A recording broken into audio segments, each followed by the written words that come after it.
It is Wednesday, March 3rd, 2021, and we are camping at Vallecito County Park on our way to Anza Borrego Desert State Park.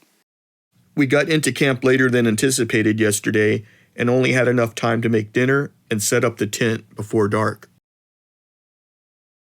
Our campsite just happens to be along the old Butterfield Overland stage route of 1849. After breakfast, I'll take you on a little tour of the area. The history of the Butterfield Overland Trail and the Immigrant Trail are intertwined.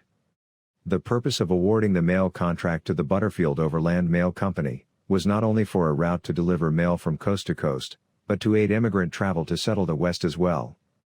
Butterfield accomplished this purpose by providing an improved trail and water sources at regularly spaced stagecoach stations along the route.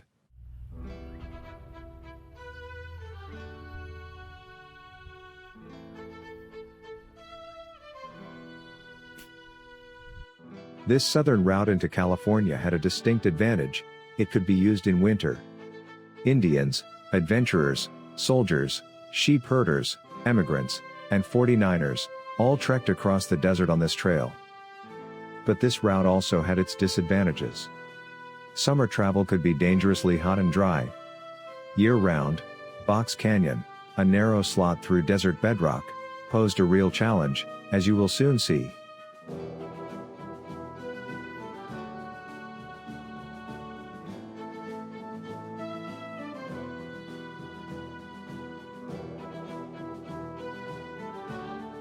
The story of the Mormon Battalion began in early 1846, as members of the Church of Jesus Christ of Latter-day Saints prepared to abandon their community in Illinois. Persecution and mob violence made it impossible for them to stay. Under the direction of Brigham Young, they would leave their homes and most of their belongings behind. They would eventually establish a new community in the Salt Lake Valley. At that time, the United States was engaged in the Mexican-American War, a battle for land that was then Mexican territory. Concerned about thousands of Mormons heading into enemy territory, President Polk ordered U.S. Army officials to recruit a few hundred Mormons to enlist in the Army. President Polk said he hoped to conciliate the Mormons, attach them to our country, and prevent them from taking part against us. The Mormon Battalion never had to fight in the Mexican-American War. They did, however, face hardships, including fatigue, hunger, and sickness. Their most severe challenges were lack of water and harsh terrain. Butterfield Overland Mail was a stagecoach service operating in the United States from 1858 to 1861. It carried passengers and U.S. mail from Tennessee and Missouri to California. On March 3, 1857, Congress authorized the U.S. Postmaster General to contract for delivery of the U.S. mail from St. Louis to San Francisco. Prior to this, U.S. mail bound for the far west had been delivered by Jackass Mail.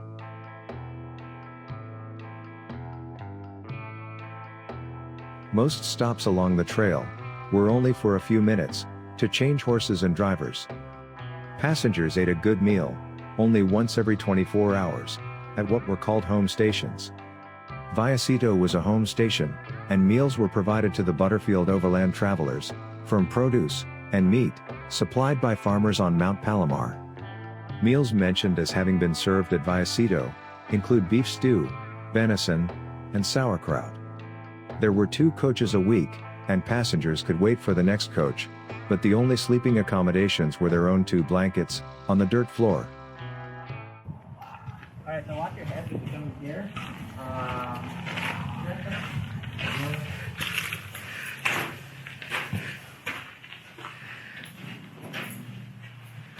Wow. So super cool. We just got this wall fixed recently. They just went with Adobe bricks instead of the original sod, which I have some out there if you want to see those.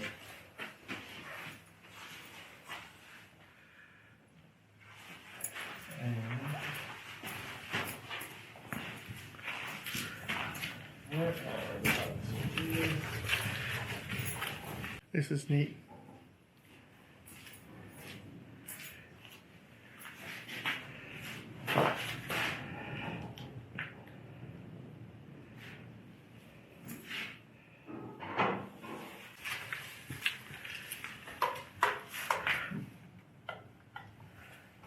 No lights. With these beams along here, these ones, and I believe that main beam there are like the original from like 1800s. And then you can see how messy the cuts are. They're definitely not from like axe cut. And then the roof was redone in probably like the 1930s, I believe. You know what? What? We look like stagecoach robbers.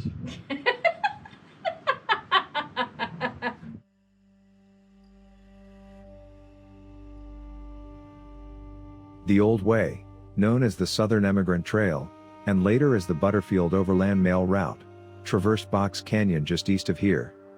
On January 19, 1847, the Mormon battalion used hand tools, and hewed a passage through the rocky walls of the narrow gorge for their wagons, and opened the first road into Southern California. At first, many Mormons were hesitant to march with the army. They wanted to stay with their families, and they felt no loyalty to the United States government. After all, they were about to turn their backs on the United States, partly because they felt that government leaders had turned their backs when the saints had needed protection and support. They joined because they listened to Brigham Young, a living prophet.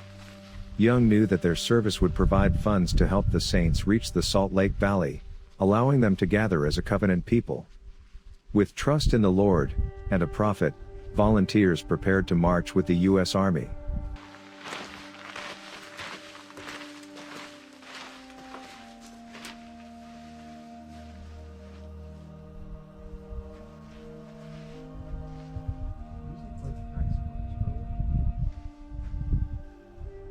Daniel Tyler, a member of the Mormon battalion recruited for the Mexican War by the U.S. Army, described an 1846 struggle between the battalion and bedrock. As we traveled up the dry bed, the chasm became more contracted until we found ourselves in a passage at least a foot narrower than our wagons. With axes, crowbars, and shovels, the battalion hacked away canyon rock until their wagons could inch through.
the rainbow sets eyes.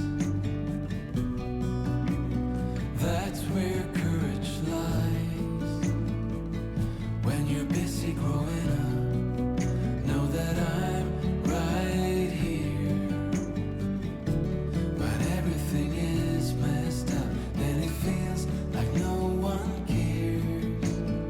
Turn this way. It doesn't matter where I am or what I'm doing.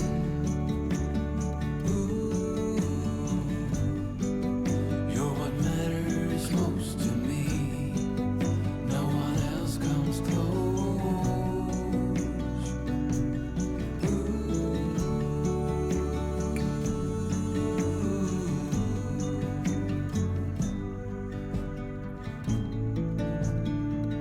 When you're busy growing up, know that I'm right here. But everything is messed up, and it feels like no one cares. When you're busy growing up, know that I'm right here. But everything is messed up, and it feels like no one cares. Turn this way. Turn to me.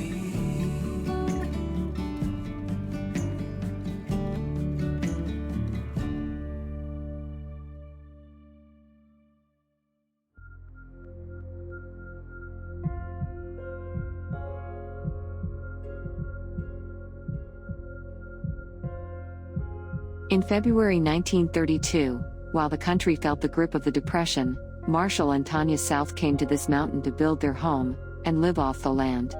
They raised their children, wrote magazine articles, grew vegetables, gathered native plants, and after 17 years, decided to call it quits.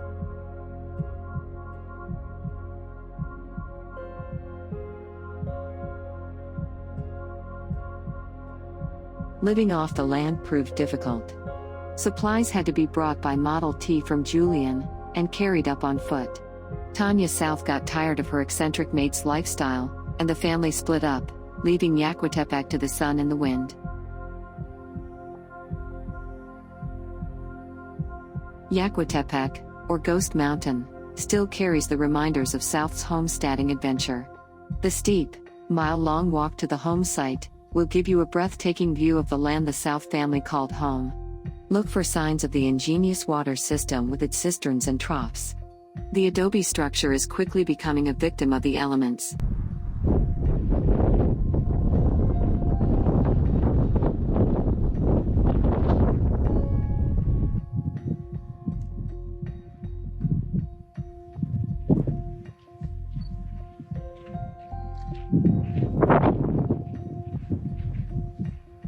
Is there anybody home? No, it looks like they left a while back.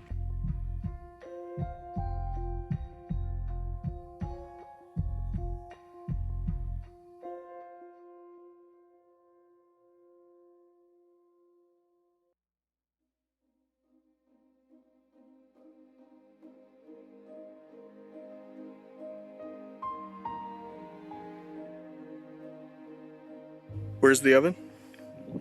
That might be the oven.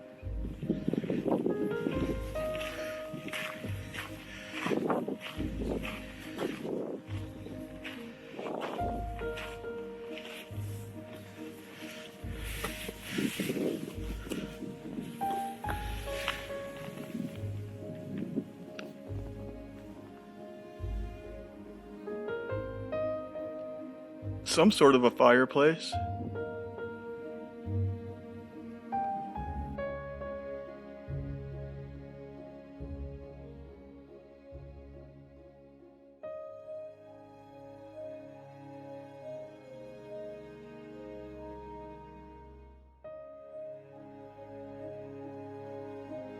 Author Marshall South described this mountaintop home as the roof of the world. The abandoned homestead is a remnant of his experiment in desert living, in the 1930s and 40s. It stands as a crumbling monument to an unfulfilled vision. Here at 3,215 feet, on what he called Ghost Mountain, Marshall sought silence and peace. With his wife Tanya, and their 3 children, he built a home, and a life, designed for escape, solitude, and independence. But his dream wasn't sustainable. "There's nothing soft about Ghost Mountain," Marshall wrote. "The wind and sun fought us. The searing heat of summer, and the bitter winter snows, it was a fight every foot of the way." Near the end of his life, he admitted, "The desert has a way of sapping dreams. And, more often than not, heroic plans wilt bit by bit."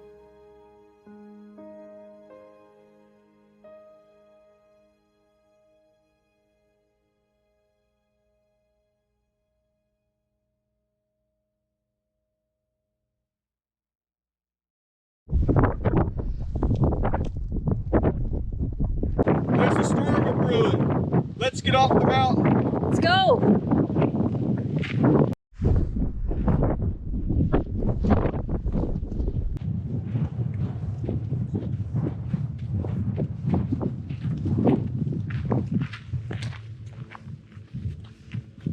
I think he called it Ghost Mountain to keep people off of it, as if the hike up wasn't enough.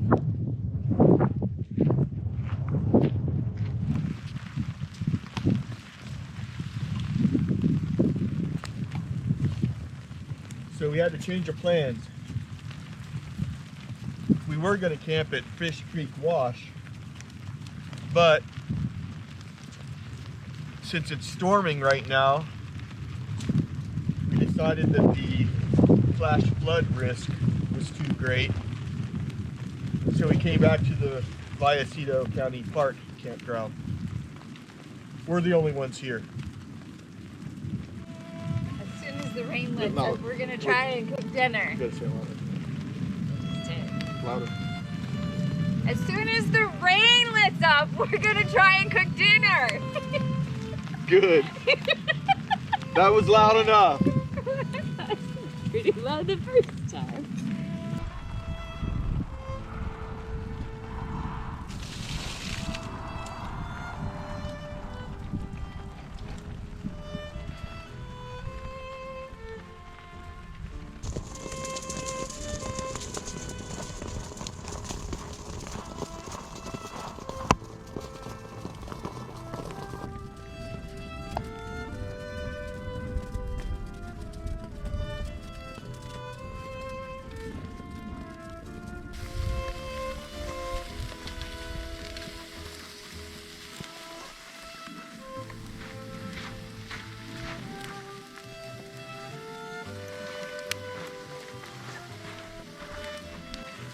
How do you cook them in the grill? Cover it? I don't know.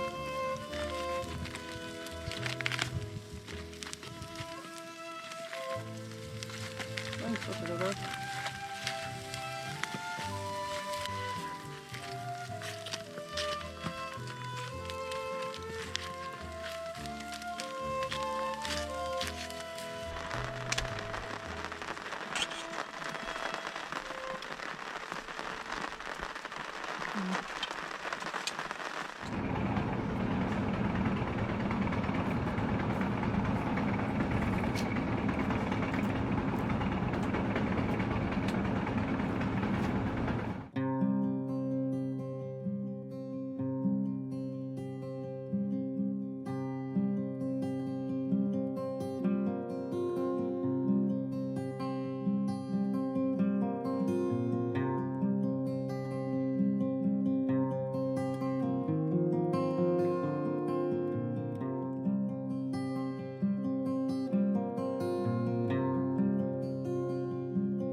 I recommend parking in this pullout halfway up Campbell Grade to view the history down below.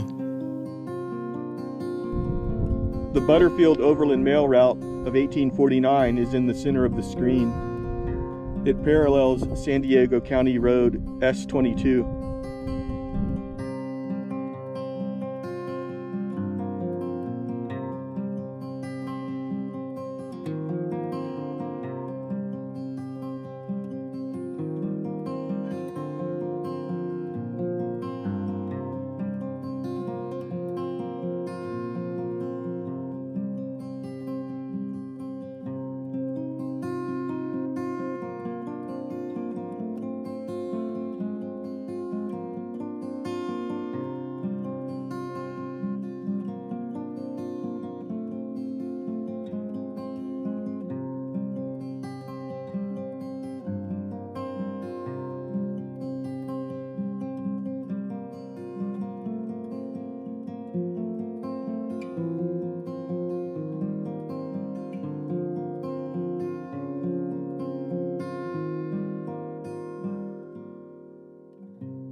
Like all art, the pictographs painted on desert bedrock, along this trail, have the power to stir the imagination.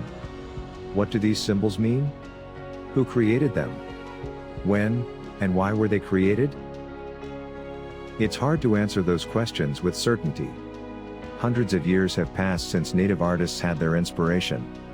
A few details, however, suggest explanations. Color is important. In the native artist's culture, red is often a female color, while black is male. Sights like this might be a part of growing up.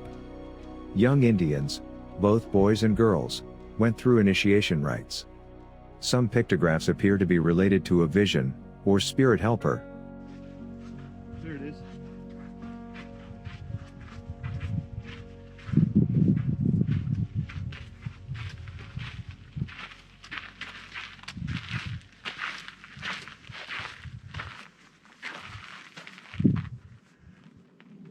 What do you think it means? Not a clue.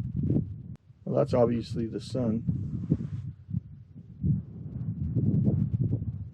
Off there to the right, down here in the bottom corner. Isn't that interesting how their interpretation of the sun is the same as like a grade school kid's interpretation of the sun?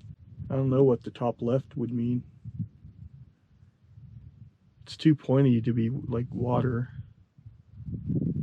Could be rapids or mountains. Probably more like mountains. You ready?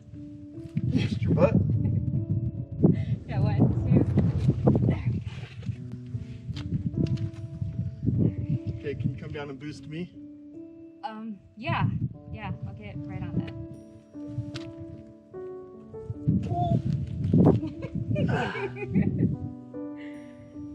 Did it!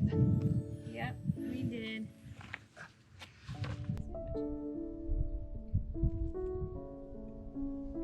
It tastes like the one from yesterday. Yesterday didn't have bacon in it.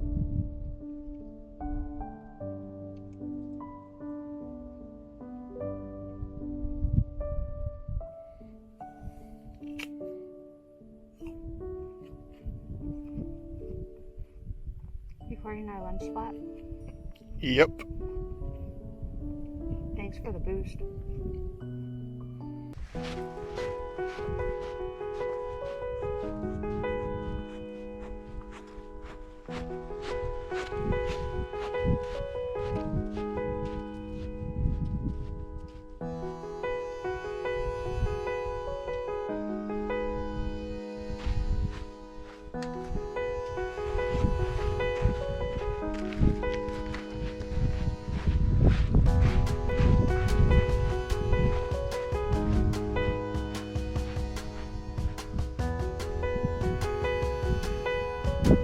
What did you say, sir? Don't go 100, you've gone too far. It'll be a big boom. Oh, right over the side. edge.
talk for the next 20 minutes, let your mask dry, rinse it off?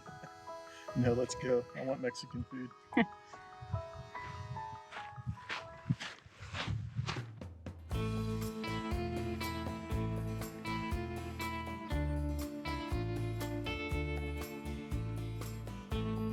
During our multiple-day overlanding trips, I usually like to spend one of the nights in resort-style accommodations.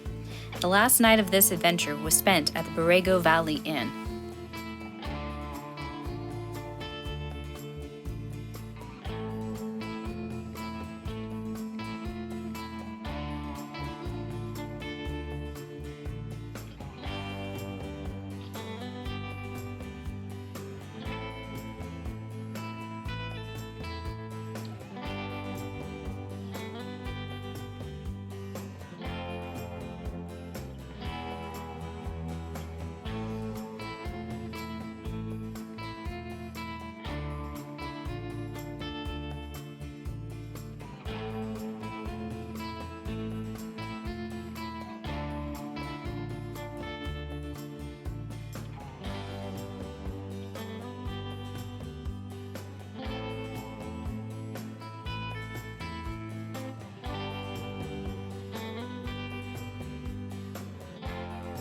I don't mind the resort-style accommodations either.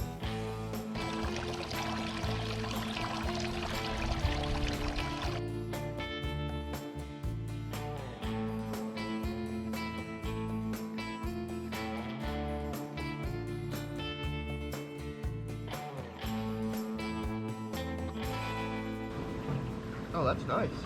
Yeah. The pool's pretty warm too. We should have done this. Still can.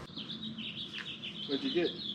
I got our little complimentary knock and breakfast. So, got orange juice, yogurt, homemade granola, couple of muffins, and a micro bar. How's the salmon?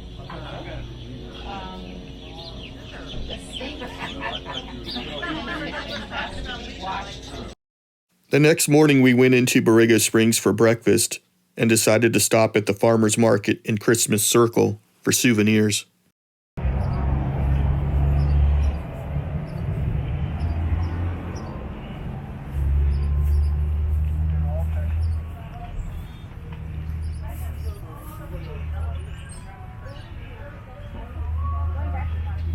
Okay, are you driving? Yeah. Okay. I will not. So the ones that look like this, which one do you like? Thank you. I'm excited. There's this one, Okay. that one. There's a couple over there, another one over there. Okay. We use this when it's cloudy, so To people kind with of the get sky an looks idea. out. Yeah, get an idea. The rocks are from this area, the Julian and Desert area, and they have a lot of iron in them. So the succulents really like that, and they do really well.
One and a half to 6 million years ago, Anza Borrego was a receiving basin for the Colorado River, while it carved out the Grand Canyon.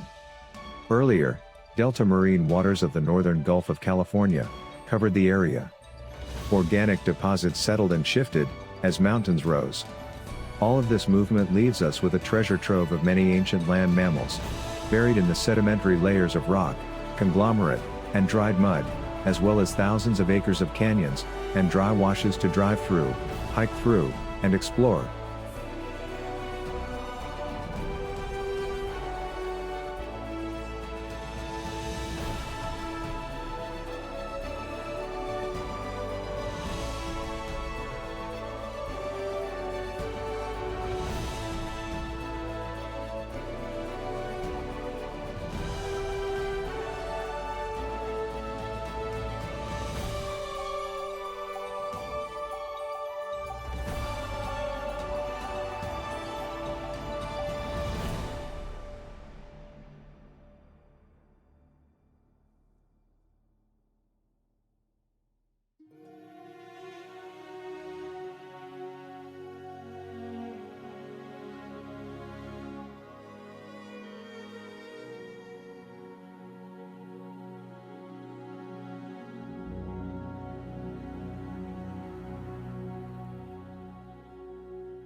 "20 miles wide, by 15 miles long, the stark, arid landscape of the Borrego Badlands stretch across a portion of the enormous Anza Borrego State Park, in California's southeastern corner. At sunset and sunrise, the Badlands' creased and wrinkled ridges cast bold shadows across a maze of golden hills and sand-colored arroyos. As you look across this parched landscape, wrap your mind around this: the whole view was shaped by water.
Galleta Meadows Estate is privately owned desert estate land that consists of many separate plots in Borrego Springs, California, that feature over 130 large metal art sculptures.